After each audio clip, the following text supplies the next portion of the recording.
Hi all, in this video I'm going to show what happens when you use a heat exchanger. You see now when heater started it will give an error code of A10 and that means it cannot ignite after several tries and like the exhaust will came very slowly. Now I'm dismantling the heater, taking all apart and we prepare to open it and see if that is clogged inside. I have this VEVOR heater a few months now and I have VEVOR Heat exchanger. So both are from VEVOR. You can get them from VEVOR. You have a link in the description to get it if you want to buy and try out yourself.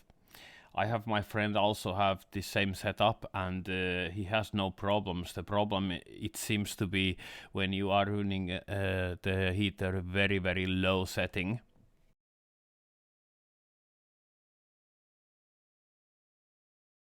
The reason for not starting the heater was overfueled, so like you see on the video now, it has excess fuel a lot inside of it, but it was not clogged at all. It was very good condition. As I have been, this is second time when I have opened it and clean it out, but this time no needed to clean. There is absolute nothing here.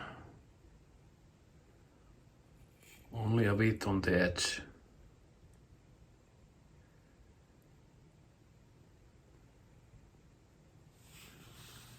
Here is the ionizer in the very bad shape because I have been using a tool.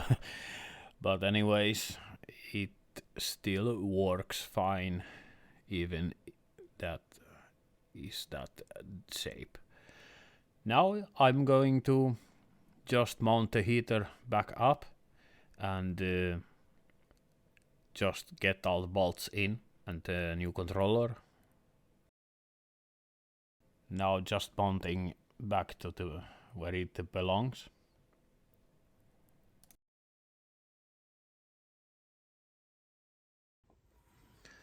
Okay, this is the heater. Here is the exhaust. It's not. And here is heat exchanger. It's VEVOR Heat exchanger. And here is the exhaust going outside. So let's try it now.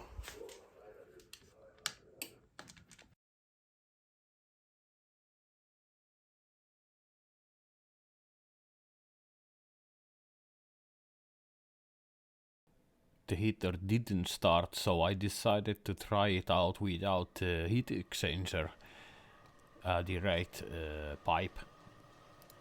And it worked fine that way. So,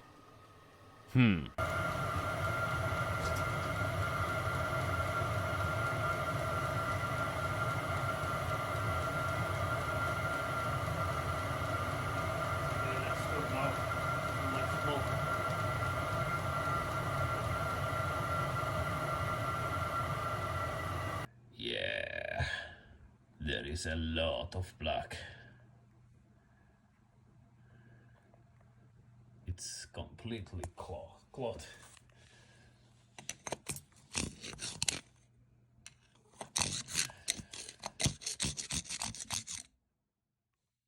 At this point I decided to try to wash it.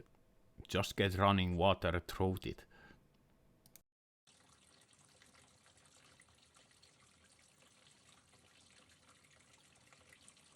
So here is the crap what came from the heater exchanger. So it was clogged.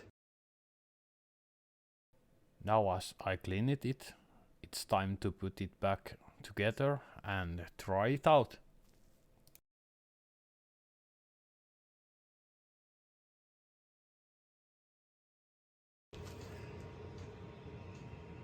It seems it got unclogged now.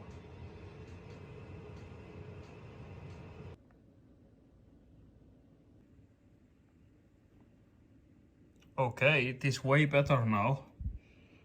The smoke is almost gone, so we got rid of the cloth. It's looking very, very nice now.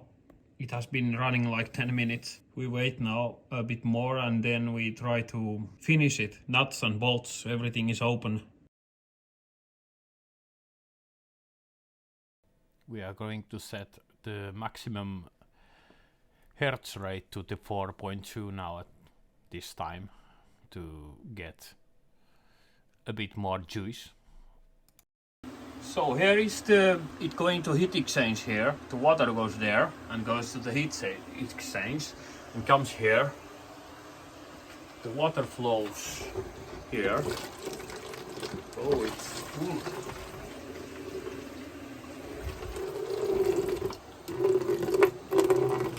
And then it goes here. And we have inside of the water heater we have these coils, and then it comes back here, and this is the water pump. Then it comes here. This one it goes to the fireplace. But anyways, the heat exchanger lines are here. Seems now it's working very good. I just turn off the heater so I can go back with the nuts and bolts. So here is the heat exchanger. This is going out. I can show it here. It comes here.